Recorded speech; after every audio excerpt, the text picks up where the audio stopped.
I was gonna make this video just walking around in a driveway, but then let's just presented it to be like just an ideal opportunity. So let's take advantage of it. I want to talk to you guys about my top favorite mods that I have put on this car to date. Having a basically stock version of my car gotta be a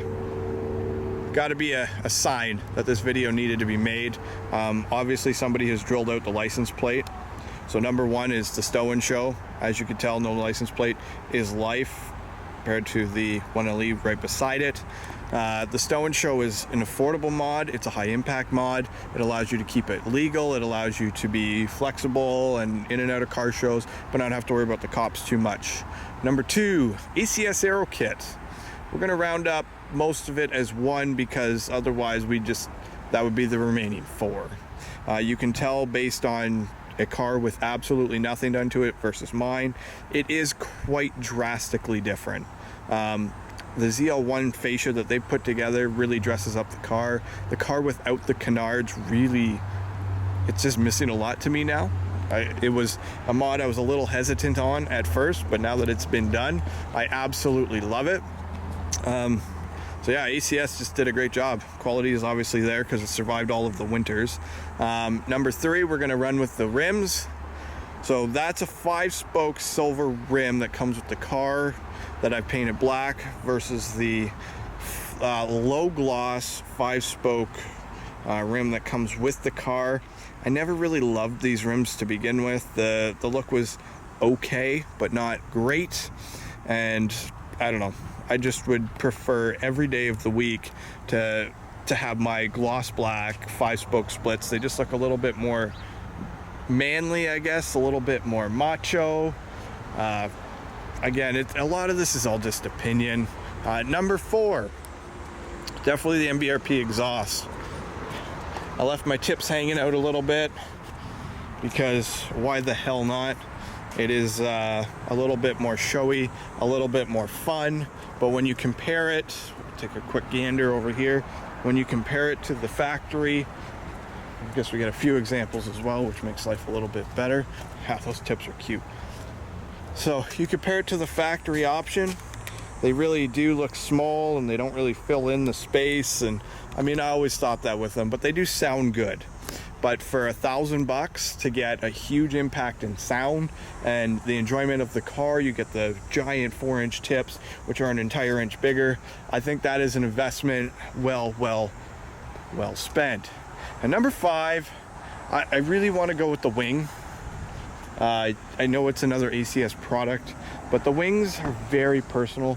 A lot of people run the 1LE wings. A lot of people want the SS 1LE little air dam diverter thing, which I'm just not a huge fan of. It's okay, I guess. You can see it over there. It is just 2-way tape to the trunk. A lot of people have fitment issues and really hot days. It can and will, I guess, droop and sag a little bit because it is just 2-way taped. The factory wing is okay.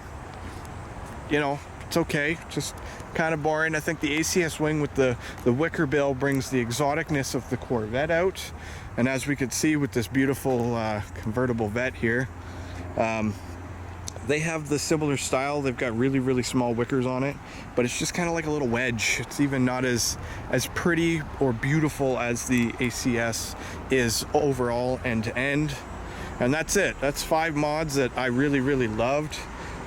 You'll notice I didn't talk about my Rotofab air intake. It's what, $700 Canadian, $460 I believe US dollars.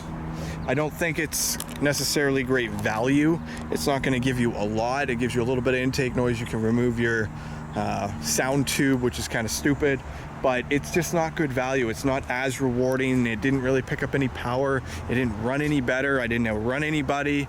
Like, it was not the, oh my God, do all to end all. Tow hook on the front, that thing cost me a fortune.